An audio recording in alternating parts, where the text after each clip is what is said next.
Hi, I'm Neil Hilborn, and I'm a poet and spoken word artist. You might recognize me from a video of a poem of mine that went viral about 7 or 8 months ago. It's called OCD, or as I like to affectionately refer to it, Bearded Dude is Funny, Then Sad. So, the theme of this conference is Agents of Change, and I'm going to be talking about the change that I've seen since that poem went wherever it went. But there's a story behind it first. So, here's the story. When I was 11, I was diagnosed with obsessive compulsive disorder. My mother, my wonderful supportive mother, who's in the audience right now, she noticed that I was I'd always been a perfectionist. I'd always been a really kind of rigid, odd kid. But she noticed a real inflexibility in my obsessions and my needs and desires. And so she said, well, maybe we should get this kid to a shrink. Sure enough, OCD. And so I spent a lot of my adolescence and formative years in therapy, which, sounds horrible. It was actually great. I really learned how to deal with a lot of the obsessions and compulsions through a bunch of therapeutic methods, like breathing exercises or mantras or just really anything you can think of. And I really got a lot of the obsessions under control. So now, for instance, the only real tic that I have that you can notice is not real. There are many of them. The most prominent is that when I walk down a set of stairs, I have to hit the top stair with the back of my right heel. Right. So all compulsions come out of obsessions, and all the obsessions are based in some kind of fear or anxiety. In this case, the fear is that I'm going to fall down the stairs and die. So by checking where the stair is, I'm reassuring myself that the stairs are real, thus assuaging the compulsion. I don't really know where that fear comes from. I've fallen down plenty of stairs, and I'm not dead. Probably. Anyway, so fast forward. I'm in college. It's my sophomore year of college at TEDxTeachersCollege in St. Paul, Minnesota. P.S. I moved to Minnesota from Texas. That was a shock. My mother, wonderful, supportive, loving woman that she is, was like, oh, we'll get you a jacket. You'll be fine. Not fine. Anyway, so it's my sophomore year. I'm in a meeting of my literary magazine that they mentioned. And so in walks in this guy. He says, I brought a slam poem to workshop. Anybody who's never been to a poetry slam, it was just a game that was invented in the late 80s by a construction worker named Mark Smith. It's a trick to get people to come to poetry readings. We can talk more about the details later if you'd like. There are many of them. Anyway, so he does this slam poem, and it's terrible. It's so bad. This guy's name's Dylan Garrity. He later became my business partner, friend, roommate, and I would tell him to his face that this is an awful poem. But we were all bad back then, so whatever. Anyway, but he did this terrible poem with such conviction, and he just meant it so hard that I was like, well, okay, cool, I can do this. This is a fun way to do poetry, because I'd been writing for my whole life, but this was something I'd never seen before. So we started the McAllister Poetry Slam, and I went to a bunch of spoken word events in the Twin Cities, and it went from there. So fast forward again, it's my senior year. We're sending a team to the College National Poetry Slam, which was in Ann Arbor that year. And I was talking to my coach during the workshopping season, and I was like, oh, haha, it's so funny. I have asthma and OCD. I'm so broken, haha. And she said, Neil, that's actually funny. You should probably write a poem about that. And I go, well, okay, sure. So the first draft of OCD, right? And OCD is the poem I'm known for. It's I think the video's got 6.5 million views or something. And the first draft of it was a snarky, fake, angry breakup letter to a woman who left me because, and I quote, I'm crazy and my lungs don't work. So I brought it to the team and they were like, well, Neil, this is kind of funny, sure. And so we went through the editing process, and I don't compete with or seriously perform with a poem unless it's been through at least 10 drafts, because I'm meticulous. And so as we're editing it, I gradually start losing some of the jokes in the back end, and the asthma starts kind of falling out of it, and I make it more and more serious as the poem goes on.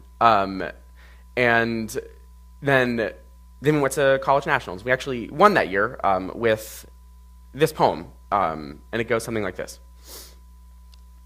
The first time I saw her, everything in my head went quiet. All the tics, all the constantly refreshing images just disappeared. When you have obsessive-compulsive disorder, you don't really get quiet moments. Even in bed, I'm thinking, did I lock the door? Yes. Did I wash my hands? Yes. Did I lock the door? Yes. Did I wash my hands? Yes. And when I saw her, the only thing I could think about was the hairpin curve of her lips, or the eyelash on her cheek, the eyelash on her cheek, the eyelash on her cheek. I knew I had to talk to her. I asked her out 6 times in 30 seconds. She said yes after the 3rd one, but none of them felt right, so I had to keep going. On our first date, I spent more time organizing my meal by color than I did eating or talking to her, but she loved it.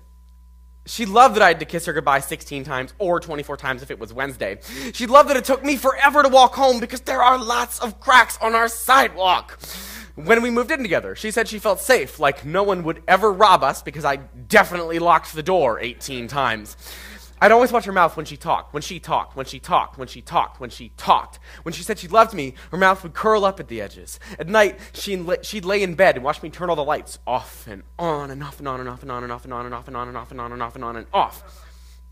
She'd close her eyes and imagine that days and nights were passing in front of her.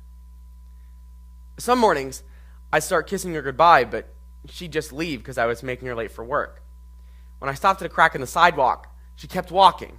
When she said she loved me, her mouth was a straight line. She told me I was taking up too much of her time. Last week, she started sleeping at her mother's place. She told me that she shouldn't have let me get so attached to her, that this whole thing was a mistake. But how can it be a mistake that I don't have to wash my hands after I touch her? Love is not a mistake. It's killing me that she can run away from this, and I just can't. I can't go out and find someone new because I always think of her. Usually, when I obsess over things, I see germs sneaking into my skin. I see myself crushed by an endless succession of cars, and she was the first beautiful thing I ever got stuck on. I want to wake up every morning thinking about the way she holds her steering wheel, how she turns shower knobs like she's opening a safe, how she blows out candles, blows out candles, blows out candles, blows out candles, blows out candles, blows out candles, blows out... Now, I just think about who else is kissing her. I can't breathe because he only kisses her once. He doesn't care if it's perfect. I want her back so bad. I leave the door unlocked. I leave the lights on. So that's how the poem goes. Thank you.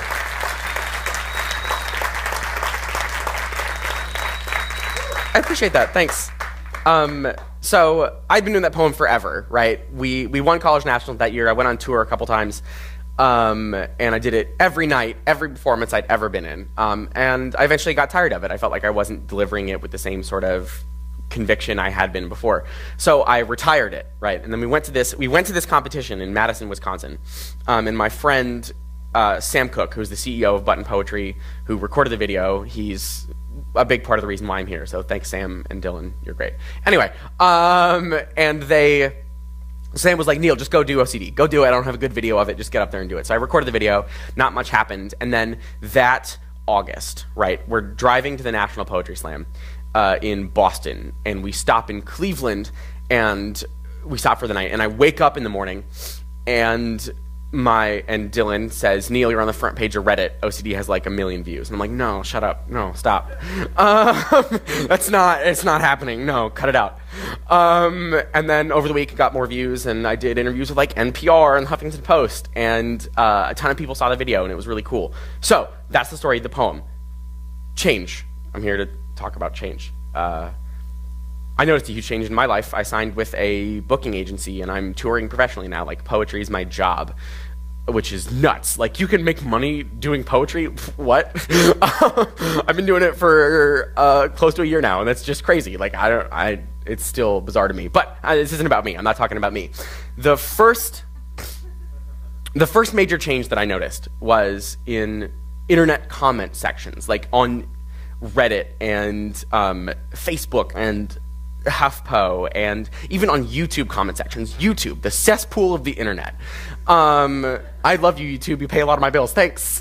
But seriously, you know YouTube comment sections. People were being, one, incredibly supportive, and two, sort of self-editing and really policing the way that they talk about their lives. Like a lot of people were saying, oh, I thought I had OCD because I needed to have my pens in a specific arrangement. And that's clearly not what's going on, right? That's not what's happening in my life. And I've just noticed it's so hard to get people to think about the way they use language and the ways in which their use of language might be oppressive. I'm not claiming an oppressed identity here. I'm a straight, white, cisgendered male. Like, I'm pretty set. Nothing bad has ever happened to me. But still, people thinking without any prompting about the way that they talk about an identity or a life that they don't know anything about was incredible. And the second and maybe more striking thing to me was I started getting messages, like emails, Facebook posts, messages on Reddit, on Twitter, just everywhere, of people, mostly between the ages of 15 and like 22, saying, I have bipolar disorder, I have OCD, I have depression, ADHD, any mental disorder you could think of. And they were saying, before I saw your video, I'd never seen anybody talking about their mental illness, which is mind-blowing to me because I grew up in a family where we just kind of talked about it. It was just something that happened, and it wasn't shameful. It was just what was going on with me. So all these people, Neil,